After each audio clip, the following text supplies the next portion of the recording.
So hi hello friends అందరికీ నమస్తే. ఎలా ఉన్నారు? మనకి గ్రామీణ డాక్ సేవకు సంబంధించి తెలంగాణలో 1150 పోస్టులకు సంబంధించి ఏపీలో 2296 పోస్టులకు సంబంధించి నోటిఫికేషన్ అయితే రావడం జరిగింది కదా. ఈ పోస్టులకు సంబంధించి మొబైల్లో ఏ విధంగా అప్లై చేసుకోవచ్చు, కంప్యూటర్లో ఏ విధంగా అప్లై చేసుకోవచ్చు, దీని గురించి స్టెప్ బై స్టెప్ క్లియర్గా మీకు లైవ్లో ఈ వీడియోలో చూపించబోతున్నాను. ఫ్రెండ్స్, వీడియో చూస్తున్న ప్రతి ఒక్కరు తప్పకుండా లైక్ చేయండి, మీ ఫ్రెండ్స్ అందరికీ షేర్ చేయండి.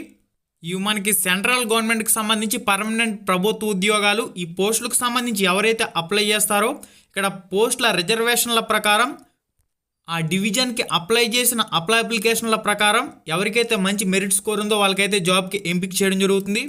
ఫ్రెండ్స్, అప్లై ఆన్లైన్ అనేది మొబైల్లో చేసుకోవచ్చు. సర్వర్ చాలా బిజీగా ఉంది. మీరు ఒక 5 రోజులు ఆగిన తర్వాత మీరు నైట్ టైంలో ట్రై చేసినట్లయితే చాలా ఈజీగా అప్లై చేసుకునే అవకాశం అయితే ఉంటుంది. సర్వర్ బిజీ ఉన్న టైంలో మీరు మొబైల్లో అప్లై చేస్తే పని అవ్వదు. మీరు నైట్ టైంలో అప్లై చేసినట్లయితే పని అవుతుంది. ఒక 5 రోజులు ఆగి ప్రయత్నించండి. మనకి లాస్ట్ డేట్ వచ్చేసరికి ఫిబ్రవరి 27 వరకు కూడా అప్లై చేసుకోవచ్చు. కాబట్టి ప్రతి ఒక్కరి మొబైల్లో గూగుల్ ఉంటుంది కదా, గూగుల్ ఆన్ చేసుకుని రామ్ రమేష్ పోస్టల్ జాబ్స్, రామ్ రమేష్ అనేది మన వెబ్సైట్. పోస్టల్ జాబ్లకు సంబంధించి దీనిలో క్లియర్గా ఆర్టికల్ అయితే ఉంది. ఈ విధంగా రామ్ రమేష్ పోస్టల్ జాబ్స్ 2021 లేదా పోస్టల్ జాబ్స్ అని చెప్పేసి సెర్చ్ చేసినా కూడా ఈ విధంగా రావడం జరుగుతుంది. కొద్దిగా కిందకి స్క్రోల్ చేయండి. కొద్దిగా కిందకి స్క్రోల్ చేసిన తర్వాత AP postal jobs notification 2021 Ram Ramesh అని చెప్పేసి వస్తుంది కదా, దీని మీద క్లిక్ చేయండి. దీని మీద క్లిక్ చేయగానే ఆటోమేటిక్గా మన వెబ్సైట్ అనేది ఈ విధంగా ఆన్ అయిపోతుంది. ఆన్ అయిన తర్వాత ఈ విధంగా కొద్దిగా కిందకి స్క్రోల్ చేయవలసి ఉంటుంది. కొద్దిగా కిందకి స్క్రోల్ చేయండి. స్క్రోల్ చేసిన తర్వాత మనకి క్లియర్గా పోస్టులకు సంబంధించి నోటిఫికేషన్కి సంబంధించి ఇన్ఫర్మేషన్ అయితే ఉంటుంది. మీరు ఇక్కడ చెక్ చేసుకోవచ్చు. ఇక్కడ చూడాలి మీరు. ఫస్ట్ ఆఫ్ ఆల్ నోటిఫికేషన్ డౌన్లోడ్కి సంబంధించి పీడిఎఫ్ లింక్ ఉంది. ఆంధ్రప్రదేశ్కి సంబంధించి కింద అప్లికేషన్కి సంబంధించి లింక్ ఉంది. కింద మళ్ళీ తెలంగాణ నోటిఫికేషన్కి సంబంధించి లింక్ ఉంది. మళ్ళీ కింద తెలంగాణ అప్లికేషన్కి సంబంధించి లింక్ ఇవ్వడం జరిగింది.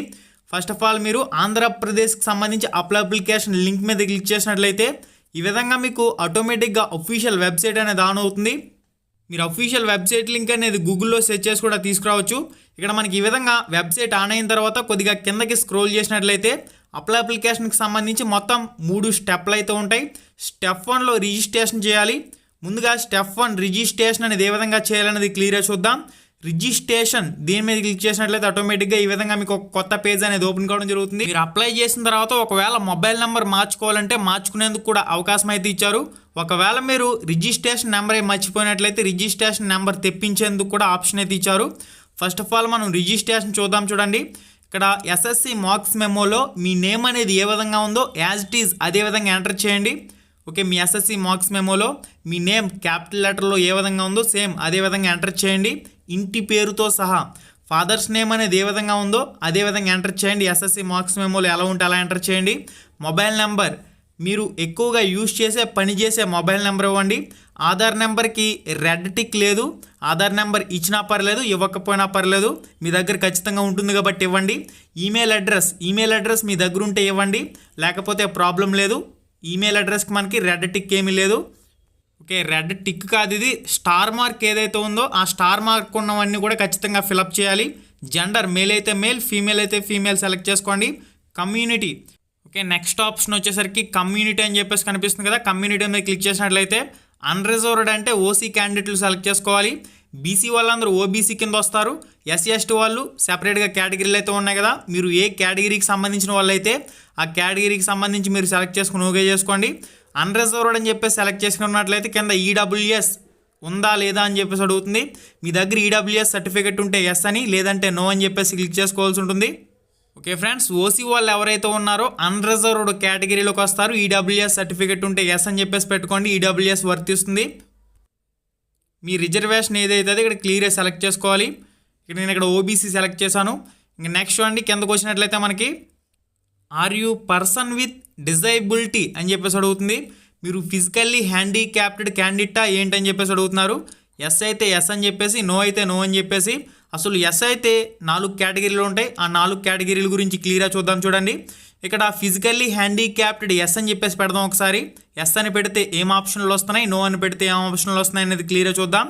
ఎస్ అని పెట్టినట్లయితే ఇక్కడ category A, category B, category C, category D అని చెప్పేసి ఉంటాయి. కేటగిరీ ఏ సెలెక్ట్ చేశాను. ఫిజికల్లీ హ్యాండిక్యాప్టెడ్లో కేటగిరీ ఏ కింద లో విజన్ వీళ్ళు వస్తారు. నెక్స్ట్ ఫిజికల్లీ హ్యాండిక్యాప్టెడ్లో కేటగిరీ బి సెలెక్ట్ చేసి చూద్దాం. కేటగిరీ బి కింద ఎవరైతే వీళ్ళు ఉన్నారో వీళ్ళు రావడం జరుగుతుంది. ఇంకా కేటగిరీ సి కూడా పెట్టి చూద్దాం. ఇక్కడ మనం కేటగిరీ సి సెలెక్ట్ చేసినట్లయితే కేటగిరీ సికి సంబంధించి ఎవరైతే ఫిజికల్లీ హ్యాండిక్యాప్డ్ వాళ్ళు ఉన్నారో వాళ్ళకు ఉపయోగపడుతుంది ఈ ఆప్షన్ అనేది. దీనిలో మీరు దేనికి చెందిన వాళ్ళు అయితే సెలెక్ట్ చేసుకోవాల్సి ఉంటుంది. ఇంకా ఫైనల్గా కేటగిరీ డి, కేటగిరీ ఈ అని చెప్పేస్తుంది. దీని మీద సెలెక్ట్ చేసినట్లయితే దీనిలో ఏ ఉన్నాయనేది క్లియర్గా చూపిస్తుంది. మీరు దేనికి చెందిన వాళ్ళు అయితే సెలెక్ట్ చేసుకోండి. ఒకవేళ నో అని చెప్పేసి అయితే మీరు ఫిజికల్లీ హ్యాండిక్యాప్డ్ కాదైతే నో అని చెప్పేసి సెలెక్ట్ చేసుకున్నట్లయితే సరిపోతుంది సింపుల్గా. ఇంక ఎటువంటి ఆప్షన్లు ఉండవు. నెక్స్ట్ వచ్చేసరికి మీరు ఎస్ఎస్సి 10వ తరగతి ఆంధ్రాలో క్వాలిఫై అయ్యారా తెలంగాణలో క్వాలిఫై అయ్యారని చెప్పేసి అడుగుతుంది. ఆంధ్ర అయితే ఆంధ్ర, తెలంగాణ అయితే తెలంగాణ సెలెక్ట్ చేసుకోండి. తర్వాత ఎస్ఎస్సి ఎప్పుడు పాస్ అయ్యారని చెప్పేసి అడుగుతుంది. ఇయర్ ఆఫ్ పాసింగ్, మీరు ఏ సంవత్సరంలో ఎస్ఎస్సి అనేది క్వాలిఫై బయటకు వచ్చేసారో మీ సర్టిఫికేట్లో చాలా క్లియర్గా ఉంటుంది. ఆ సర్టిఫికేట్లో ఏ ఇయర్ అయితే ఉందో ఆ ఇయర్ని మీరు సెలెక్ట్ చేసుకోండి. సెలెక్ట్ చేసుకున్న తర్వాత ఎస్ఎస్సి పాసింగ్ ఇయర్ కింద మనకి వెంటనే ఒక ఆప్షన్ అనేది రావడం జరుగుతుంది. చూడండి ఇక్కడ ఈ ఆప్షన్ అనేది ఎందుకంటే మీరు ఎస్ఎస్సి అనేది ఎట్ అ టైం పాస్ అయినట్లయితే ఫస్ట్ ఆప్షన్ అనేది సెలెక్ట్ చేసుకోవాల్సి ఉంటుంది, పాస్ ఇన్ ఫస్ట్ అటెంప్ట్ అని చెప్పేసి. ఇంకా మీరు ఒకవేళ కానీ సప్లైలో కానీ క్వాలిఫై అయినట్లయితే సప్లైకి సంబంధించి ఆప్షన్ అయితే సెలెక్ట్ చేసుకోవాలి. ఇంకా నెక్స్ట్ వచ్చేసరికి can you ride a bicycle అని చెప్పేసి అడుగుతున్నారు. మీకు సైకిల్ తొక్కడం వచ్చా అని చెప్పేసి అడుగుతున్నారు. ఖచ్చితంగా ఈ ఆప్షన్ అనేది ఎస్ అనేది సెలెక్ట్ చేసుకోవాలి. ఇంకా నెక్స్ట్ వచ్చేసరికి మీరు ఎంప్లాయ్ అని చెప్పేసి అడుగుతుంది. ఎంప్లాయిడ్ అయితే ఎస్ అని, లేదంటే నో అని చెప్పేసి సెలెక్ట్ చేసుకోండి. ఇంకా మనకి నెక్స్ట్ వచ్చేసరికి కింద ఒక క్యాప్చా కోడ్ అయితే ఇచ్చారు కదా, ఇక్కడ క్యాప్చా కోడ్ అనేది ఏ విధంగా ఉందో అదే విధంగా ఎంటర్ చేసుకోవాల్సి ఉంటుంది. ఫర్ ఎగ్జాంపుల్ కింద ఇక్కడ నాకు ఒక క్యాప్చా కోడ్ ఇచ్చాడు చూడండి, XZ24A. మీకు ఏదో ఒక క్యాప్చా కోడ్ ఇస్తాడు. ఆ క్యాప్చా కోడ్ని మీరు ఇక్కడ యాజ్ ఇట్ ఈజ్ ఎంటర్ చేసుకోవాల్సి ఉంటుంది. ఎంటర్ చేసుకున్న తర్వాత ఇక్కడ కింద 2 టిక్ మార్కులు అయితే ఇవ్వాల్సి ఉంటుంది. ఇక్కడ 2 టిక్ మార్కులు ఇచ్చిన తర్వాత ప్రివ్యూ చూసుకోవాలంటే ఒకసారి ప్రివ్యూ చూసుకోవచ్చు. ఇక్కడ మీరు మొత్తం ఎంటర్ చేసిన డీటెయిల్స్ అన్నీ కరెక్ట్గా ఉన్నాయా లేదా అనేది 1కి 2 సార్లు చెక్ చేసుకున్న తర్వాత ఫైనల్గా సబ్మిట్ అని చెప్పేసి ఆప్షన్ ఉంది కదా, ఆ సబ్మిట్ బటన్ మీద క్లిక్ చేసినట్లయితే మీకంటూ ఒక రిజిస్ట్రేషన్ నెంబర్ అనేది క్రియేట్ అవుతుంది. మీ మొబైల్ నెంబర్కి డైరెక్ట్గా మెసేజ్ అనేది రావడం జరుగుతుంది. ఇక్కడ కూడా మీకు డైరెక్ట్గా ప్రింట్ తీసుకోమని చెప్పేసి అడుగుతుంది. స్క్రీన్ షాట్ తీసుకుని ఉంచుకోండి మొబైల్లో అప్లై చేసేవాళ్ళు. ఇక స్టెప్ 2లో ఫీజు పేమెంట్ అనేది పే చేయాలి. ఫస్ట్ రిజిస్ట్రేషన్ నెంబర్ క్రియేట్ చేసుకున్నాం, నెక్స్ట్ ఫీజు పేమెంట్ మీద క్లిక్ చేసినట్లయితే ఈ విధంగా రావడం జరుగుతుంది. ఫస్ట్ ఆఫ్ ఆల్ ఇక్కడ రిజిస్ట్రేషన్ నెంబర్ అడుగుతుంది.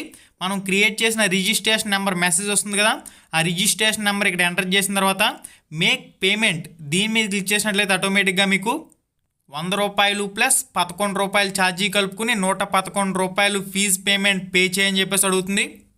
ఎవరైతే ఎస్సీ ఎస్టీ క్యాండిడేట్లు కానివ్వండి మహిళలు ఉన్నారో వీళ్ళకి సంబంధించి ఎటువంటి ఫీజు పేమెంట్ అనేది ఉండదు. కానీ ఓసీ వాళ్ళకి బీసీ వాళ్ళకి సంబంధించి ఎవరైతే బాయ్స్ ఉన్నారో వాళ్ళు ఖచ్చితంగా ఫీజు అనేది పే చేయవలసి ఉంటుంది. అప్లికేషన్కి సంబంధించి మొత్తం 20 ఆప్షన్లు ఇచ్చుకునే అవకాశం ఉంటుంది. 20 ఆప్షన్లకు సంబంధించి ప్రతి 5 ఆప్షన్లకి ఒకసారి ఫీజు పేమెంట్ అనేది పే చేసుకోవాలి ₹111. ఇక్కడ మీకు చాలా ఆప్షన్లు ఉంటాయి. నెట్ బ్యాంకింగ్ ఉంటే నెట్ బ్యాంకింగ్ ద్వారా ఫీజు పేమెంట్ అనేది పే చేసుకోవచ్చు. మీకు ఏటీఎం కార్డు ఉంటే ఏటీఎం కార్డు ద్వారా ఫీజు పేమెంట్ అనేది పే చేసుకోవచ్చు. నెక్స్ట్ క్రెడిట్ కార్డు ద్వారా ఫీజు పేమెంట్ పే చేసుకోవచ్చు. ఇంటర్నెట్ బ్యాంకింగ్ ద్వారా ఫీజు పేమెంట్ అనేది చేసుకోవచ్చు. ఇక్కడ ఎక్కువ మందికి ఏటీఎం కార్డులు ఉంటాయి కనుక ఏటీఎం కార్డు నెంబర్ ఎంటర్ చేసుకోండి, మంత్ ఎంటర్ చేయండి, ఇయర్ ఎంటర్ చేయండి. ఇక్కడ సివివి నెంబర్ ఉంటుంది కదా, సివివి నెంబర్ ఎంటర్ చేసుకున్న తర్వాత కార్డ్ హోల్డర్ నేమ్ క్లియర్గా ఎంటర్ చేసుకున్న తర్వాత కార్డు ద్వారా మీరు పేమెంట్ అది చేసుకోవచ్చు. మీ మొబైల్ నెంబర్కి ఓటీపీ వస్తుంది. ఆ ఓటీపీ ఎంటర్ చేసినట్లయితే మీ ఫీజు పేమెంట్ ప్రాసెస్ అనేది కంప్లీట్ అయిపోతుంది. ఇక్కడికి స్టెప్ 2 కూడా సక్సెస్ఫుల్గా కంప్లీట్ చేశారు. ఫీజు పేమెంట్ ఫైనల్గా చేసిన తర్వాత మళ్ళీ మీకు ఒక రిసిప్ట్ అయితే రావడం జరుగుతుంది. ఆ రిసిప్ట్ మీరు కంప్యూటర్లో అప్లై చేసినట్లయితే జిరాక్స్ తీసుకోవచ్చు, మొబైల్లో అప్లై చేసినట్లయితే స్క్రీన్ షాట్ తీసుకోండి. ఇక ఫైనల్ స్టెప్ అనేది అప్లికేషన్ ఆన్లైన్ చేయాలి. ఇక్కడ ఆన్లైన్ అప్లికేషన్కి సంబంధించి ఫైనల్ స్టెప్ ఫిల్ చేసేందుకు మీరు అఫీషియల్ వెబ్సైట్లో క్లియర్గా చూసినట్లయితే ఈ విధంగా స్టెప్ 3 అప్లై ఆన్లైన్ మీద క్లిక్ చేయండి. అప్లై ఆన్లైన్ మీద క్లిక్ చేసినట్లయితే ఆటోమేటిక్గా మీకు ఈ విధంగా రావడం జరుగుతుంది. ఈ విధంగా వచ్చిన తర్వాత కొద్దిగా కిందకి స్క్రోల్ చేసుకోండి. ఇక్కడ రిజిస్ట్రేషన్ నెంబర్ అని చెప్పేసి అడుగుతుంది. మనం ఫస్ట్లో క్రియేట్ చేసాం కదా రిజిస్ట్రేషన్ నెంబర్, మొబైల్ నెంబర్కి మెసేజ్ వస్తుంది. ఆ రిజిస్ట్రేషన్ నెంబర్ ఇక్కడ ఎంటర్ చేసుకోవాలి. తర్వాత మీరు ఆంధ్ర అయితే ఆంధ్ర, తెలంగాణకు సంబంధించి అప్లై చేసినట్లయితే తెలంగాణకు సంబంధించి సెలెక్ట్ చేసుకోవాలి. సెలెక్ట్ చేసుకున్న తర్వాత సబ్మిట్ అని చెప్పేస్తుంది కదా, సబ్మిట్ మీద క్లిక్ చేసినట్లయితే మీ మొబైల్ నెంబర్కి ఓటీపీ రావడం జరుగుతుంది. ఎంటర్ చేసి నెక్స్ట్ క్లిక్ చేయండి. నెక్స్ట్ క్లిక్ చేసినట్లయితే ఈ విధంగా రావడం జరుగుతుంది. ఫ్రెండ్స్, సర్వర్ అనేది చాలా ఎక్కువ మంది యూజ్ చేయడం వల్ల బిజీ అయిపోయింది. అందుకు నేను సిస్టంలో ఆన్ చేశాను. మొబైల్లో మీరు చేయాలనుకుంటే ఒక 2 రోజులు లేదా 3 రోజులు ఆగి నైట్ టైంలో చేసినట్లయితే స్పీడ్గా అవుతుంది. ఇక్కడ హౌస్ నెంబర్ అడుగుతుంది, ఎంటర్ చేయండి. స్ట్రీట్ నేమ్ అడుగుతుంది, ఎంటర్ చేయండి. విలేజ్ నేమ్ అడుగుతుంది, మండలం అడుగుతుంది, డిస్ట్రిక్ట్ అడుగుతుంది, పిన్ కోడ్ అడుగుతుంది, క్లియర్గా ఇక్కడ ఏవైతే డీటెయిల్స్ అడుగుతున్నారో అన్ని ఎంటర్ చేసుకున్న తర్వాత లెఫ్ట్ సైడ్ ఎడమ వైపు ఉన్న బాక్స్లో మీ ఒరిజినల్ అడ్రస్ ఎంటర్ చేస్తారు. రైట్ సైడ్ ఉన్న బాక్స్లో ఇక్కడ కుడి వైపు ఉన్న బాక్స్లో మీరు ప్రజెంట్ ఏ అడ్రస్లో ఉంటున్నారో అడ్రస్ అనేది ఎంటర్ చేయండి. మీ ఒరిజినల్ అడ్రస్తో పాటు ప్రజెంట్ అడ్రస్ సేమ్ అయినట్లయితే ఇక్కడ టిక్ కనిపిస్తుంది కదా, సేమ్ యాజ్ ప్రజెంట్ అడ్రస్ అని చెప్పేసి దీని మీద టిక్ ఇచ్చినట్లయితే ఇక్కడ ఒరిజినల్ అడ్రస్ ప్రజెంట్ అడ్రస్ సేమ్గా రావడం జరుగుతుంది. క్వాలిఫికేషన్కి సంబంధించి డీటెయిల్స్ విషయంలో ఇక్కడ బోర్డు ఎస్ఎస్సి బోర్డుకి సంబంధించి ముందుగా ఇన్ఫర్మేషన్ అయితే ఇవ్వాలి. సెలెక్ట్ బోర్డు అనేది దాని మీద క్లిక్ చేసినట్లయితే ఇక్కడ మనకి చాలా ఆప్షన్లు అనేవి రావడం జరుగుతున్నాయి. మీరు దీనిలో ఏ ఆప్షన్ని సెలెక్ట్ చేసుకోవాలనేది ఒకసారి క్లియర్గా మనకి ఇక్కడ ఇయర్స్తో ఇచ్చారు కాబట్టి చాలా ఈజీగా ఐడెంటిఫై చేయొచ్చు. ఈ విధంగా మీరు ఏ కేటగిరీలోకి వస్తారో క్లియర్గా చూసుకున్న తర్వాత ఆప్షన్ అనేది సెలెక్ట్ చేసుకోవాల్సి ఉంటుంది. ఇక్కడ చూడండి, board of secondary education Andhra Pradesh 2012 2016 2012 నుంచి 16 మధ్య ఎవరైతే క్వాలిఫైయర్ ఆప్షన్ సెలెక్ట్ చేసుకోవాలి. నెక్స్ట్ 2017 తర్వాత ఎవరైతే ఎస్ఎస్సి క్వాలిఫైయర్ వాళ్ళకి సంబంధించి ఈ ఆప్షన్ అనేది సెలెక్ట్ చేసుకోవాల్సి ఉంటుంది. ఇక్కడ చూడండి 2017 ఆన్వర్డ్స్ అని చెప్పేసి ఉంది కదా. 2011కు ముందు ఎవరైతే ఎస్ఎస్సి క్వాలిఫైయర్ ఈ ఆప్షన్ అనేది సెలెక్ట్ చేసుకోవాల్సి ఉంటుంది. ఈ విధంగా మీరు ఎందులోకి వస్తే ఆప్షన్ అనేది సెలెక్ట్ చేసుకోండి. సెలెక్ట్ చేసుకున్న తర్వాత 2012 2016 మధ్య ఎస్ఎస్సికి సంబంధించి క్వాలిఫై అయిన ఆప్షన్ అయితే సెలెక్ట్ చేశాను. సెలెక్ట్ చేసిన తర్వాత ఇక్కడ చూడండి, సెలెక్ట్ రిజల్ట్ టైప్ అంటే గ్రేడ్స్ పాయింట్స్ రెండు చూపిస్తుంది. గ్రేడ్స్ అయితే గ్రేడ్స్, పాయింట్ అయితే పాయింట్స్ సెలెక్ట్ చేసుకున్న తర్వాత ఇక్కడ క్లియర్గా మీకు చూపిస్తుంది. థర్డ్ లాంగ్వేజ్ అంటే ఇంగ్లీష్లో మీకు ఎంత గ్రేడ్ వచ్చింది అనేది ఇక్కడ సెలెక్ట్ చేసుకోవచ్చు. నెక్స్ట్ మ్యాథమెటిక్స్కి సంబంధించి ఉంది. నెక్స్ట్ వచ్చేసరికి maths, general science, social select చేసుకోవాలి. నెక్స్ట్ వచ్చేసరికి ఫస్ట్ లాంగ్వేజ్ తెలుగు సెలెక్ట్ చేసుకోండి. తెలుగు ఎన్ని మార్కులు వస్తే అన్ని మార్కులు ఇక్కడ ఇచ్చుకోవచ్చు. సెకండ్ లాంగ్వేజ్ వచ్చేసరికి హిందీ ఇచ్చుకున్నట్లయితే హిందీకి సంబంధించి మార్కులు ఇవ్వాలి. నెక్స్ట్ నేను పాయింట్స్లో ఇచ్చాను. మళ్ళీ పాయింట్స్లో మీకు క్లియర్గా అదేవిధంగా చూపిస్తుంది. థర్డ్ లాంగ్వేజ్ ఇంగ్లీష్లో ఎన్ని పాయింట్లు వస్తే అన్ని పాయింట్లు సెలెక్ట్ చేసుకోవచ్చు. ఫస్ట్ లాంగ్వేజ్ తెలుగు సెలెక్ట్ చేసుకుంటారు. తెలుగులో ఎన్ని పాయింట్లు వస్తే అన్ని పాయింట్లు సెలెక్ట్ చేసుకోవాలి. జనరల్ సైన్స్, సోషల్, మ్యాథ్స్ ఈ విధంగా క్లియర్గా చూసుకోండి. లాస్ట్లో చూడండి, సెకండ్ లాంగ్వేజ్ హిందీ సెలెక్ట్ చేసుకుని హిందీలో ఎన్ని మార్కులు వస్తే అన్ని మార్కులు ఇచ్చుకోవాల్సి ఉంటుంది. ఈ విధంగా మళ్ళీ బోర్డు మారుస్తున్నాను చూడండి, వేరే బోర్డు పెడదాం. ఓకే ఫ్రెండ్స్, ఇక్కడ మీరు కన్ఫ్యూజ్ కావాల్సిన అవసరం అయితే లేదు. 2012 నుంచి 2016 మధ్య ఎవరైతే ఎస్ఎస్సి క్వాలిఫైయర్ వాళ్ళకి సంబంధించి ఇక్కడ 2012 2016 గ్రేడ్స్ అని చెప్పేసి ఉంటుంది. నెక్స్ట్ వచ్చేసరికి మార్కులకు సంబంధించి చూద్దాం. 2011 కంటే ముందు క్వాలిఫై అయిన వాళ్ళకి సంబంధించి ఆప్షన్ సెలెక్ట్ చేశాను. సెలెక్ట్ చేసిన తర్వాత ఇక్కడ మీకు డైరెక్ట్గా మార్క్స్ అనేవి చూపిస్తుంది. మీకు డైరెక్ట్గా ఎన్ని మార్కులు వచ్చినాయని 100కి మీరు డైరెక్ట్గా ఎంటర్ చేసుకోవాల్సి ఉంటుంది. ఇక్కడ తెలుగులో 100కి 90 వస్తే 100కి 90, హిందీలో 100కి 80 వస్తే 100కి 80 అని, ఇంకా డైరెక్ట్గా 100కి గణితానికి సంబంధించి 98 మార్కులు అయితే 98 మార్క్స్ అని ఈ విధంగా మీరు డైరెక్ట్గా సెలెక్ట్ చేసుకోవాల్సి ఉంటుంది. ఇక్కడ సెకండ్ లాంగ్వేజ్ వచ్చేసరికి హిందీ సెలెక్ట్ చేసుకుంటారు. ఓకే, ఫైనల్గా ఇవన్నీ ఫిలప్ చేసుకుని ఇక్కడ సేవ్ అండ్ కంటిన్యూ అని చెప్పేస్తుంది కదా, ఈ సేవ్ అండ్ కంటిన్యూ మీద క్లిక్ చేసినట్లయితే మీకు నెక్స్ట్ స్టెప్ అనేది ఈ విధంగా రావడం జరుగుతుంది. నెక్స్ట్ స్టెప్ అనేది చాలా ఈజీ. డైరెక్ట్గా మీరు సర్టిఫికెట్లు అనేవి అప్లోడ్ చేయాలి స్కాన్ చేసి. ఈ స్కానింగ్కి సంబంధించి ప్లే స్టోర్లో చాలా అప్లికేషన్లు ఉన్నాయి. కేబీని తగ్గించుకుని మీరు జేపీజీ ఫార్మేట్లో ఈ విధంగా సర్టిఫికెట్లు అనేవి అప్లోడ్ చేయాలి. ఫస్ట్ ఆఫ్ ఆల్ చూసినట్లయితే మనకి మొదటి సర్టిఫికేట్ వచ్చేసరికి మీ ఒరిజినల్ ఫోటో అనేది స్కాన్ చేసి అప్లోడ్ చేయవలసి ఉంటుంది. నెక్స్ట్ వచ్చేసరికి మీ సిగ్నేచర్ అనేది స్కాన్ చేసి అప్లోడ్ చేయవలసి ఉంటుంది. నెక్స్ట్ వచ్చేసరికి 10వ తరగతి మార్క్స్ మెమో స్కాన్ చేసి అప్లోడ్ చేయవలసి ఉంటుంది. మీరు ఎస్ఎస్సి 10వ తరగతి సప్లిమెంటరీలో కానీ క్వాలిఫై అయినట్లయితే 10వ తరగతికి సంబంధించి సప్లిమెంటరీ అయితే సప్లిమెంటరీకి సంబంధించి మీరు అప్లికేషన్ అనేది స్కాన్ చేసి అప్లోడ్ చేయవలసి ఉంటుంది. మార్క్స్ మెమో అనేది ఇక్కడ కంప్యూటర్ సర్టిఫికేట్ అనేది మీ దగ్గర ఉంటే అప్లోడ్ చేయండి. 60 సంవత్సరాలకు సంబంధించి బేసిక్ ట్రైనింగ్ కంప్యూటర్ సర్టిఫికేట్, లేకపోతే మీకు జాబ్ వచ్చిన తర్వాత మీరు వెరిఫికేషన్ టైంలో ఆ సర్టిఫికేట్ అనేది చూపిస్తే సరిపోతుంది. రెడ్ స్టార్ మార్క్ అనేది కంప్యూటర్ సర్టిఫికేట్కి లేదు. మిగిలిన సర్టిఫికేట్లకు ఉంది కదా, రెడ్ స్టార్ మార్క్ ఏదైతే ఉందో అవి కంపల్సరీగా అప్లోడ్ చేయాలి. ఈ కంప్యూటర్ సర్టిఫికేట్ అనేది జాబ్ వచ్చిన తర్వాత సబ్మిట్ చేస్తే సరిపోతుంది. ఒరిజినల్ సర్టిఫికేట్ల వెరిఫికేషన్ సమయంలో సర్టిఫికేట్లు అని ఇచ్చిన తర్వాత ఇక్కడ మొత్తం డిక్లరేషన్కి సంబంధించి ఈ పైన ఇచ్చిన అన్ని సర్టిఫికేట్లకి నేనే బాధ్యుడిని అని చెప్పేసి ఇక్కడ 6 పాయింట్లో 7 పాయింట్లో ఉన్నాయి. వీటన్నింటికి మీరు టిక్లు అయితే ఇచ్చిన తర్వాత కంటిన్యూ మీద క్లిక్ చేసినట్లయితే ఫైనల్గా మీకు ఒకే ఒక స్టెప్ అయితే ఉంటుంది. ఆ ఫైనల్ స్టెప్ కంప్లీట్ చేసినట్లయితే అక్కడితో అప్లికేషన్ ప్రాసెస్ అనేది కంప్లీట్ అయిపోతుంది. కొన్నిసార్లు సర్వర్ స్లోగా ఉన్నట్లయితే లాగౌట్ అయి బయటకు వచ్చేస్తూ ఉంటుంది. మళ్ళీ మీరు మీ రిజిస్ట్రేషన్ నెంబర్ ఎంటర్ చేసుకుని ఓటీపీ ఎంటర్ చేసుకుని ఈ విధంగా ముందుకు వెళ్తూ ఉండాలి. ఎవరైతే ఓసీబీసీ మెయిల్ క్యాండిడేట్స్ ఉన్నారో వీళ్ళు మాత్రం ప్రతి 5 ఆప్షన్లకి 100 రూపాయలు ఫీజు పేమెంట్ అనేది తప్పనిసరిగా పే చేసుకోవాల్సి ఉంటుంది. ఇంకా మిగిలిన వాళ్ళకి సంబంధించి ఎటువంటి ఫీజు పేమెంట్ అనేది ఉండదు. వాళ్ళు 5 ఆప్షన్లు ఇచ్చిన తర్వాత మళ్ళీ 5 ఆప్షన్లు ఇచ్చుకోవాలి, మళ్ళీ 5 ఆప్షన్లు ఇచ్చుకోవాలి, మళ్ళీ 5 ఆప్షన్లు, ఈ విధంగా 20 ఆప్షన్లు సెలెక్ట్ చేసుకోవచ్చు. ఇక్కడ నెక్స్ట్ స్టెప్లో మనకి క్లియర్గా కనిపిస్తుంది చూడండి. ఫైనల్ స్టెప్లో ఇక్కడ మీరు ఏ డివిజన్కి సంబంధించి ఏ పోస్ట్కి సంబంధించి అప్లై చేయాలనుకుంటున్నారు క్లియర్గా చూపిస్తుంది. మీకు ఇక్కడ మీ ఆంధ్రప్రదేశ్లో ఉన్న అన్ని పోస్టులకు సంబంధించి క్లియర్గా మెయిన్ బ్రాంచ్లకు సంబంధించి మీ రిజర్వేషన్ ప్రకారం మీరు సెలెక్ట్ చేసుకున్న రిజర్వేషన్ ప్రకారం ఏమేమి పోస్టులు ఉన్నాయనేది క్లియర్గా చూపిస్తుంది. మీరు ఏ పోస్ట్ అయితే సెలెక్ట్ చేసుకోవాలనుకుంటున్నారో ప్రిఫరెన్స్ల ఆధారంగా క్లియర్గా సెలెక్ట్ చేసుకోండి. Option 1, option 2, option 3, option 4, option 5, ఈ విధంగా మనకి 5 ఆప్షన్లు అయితే ఉంటాయి.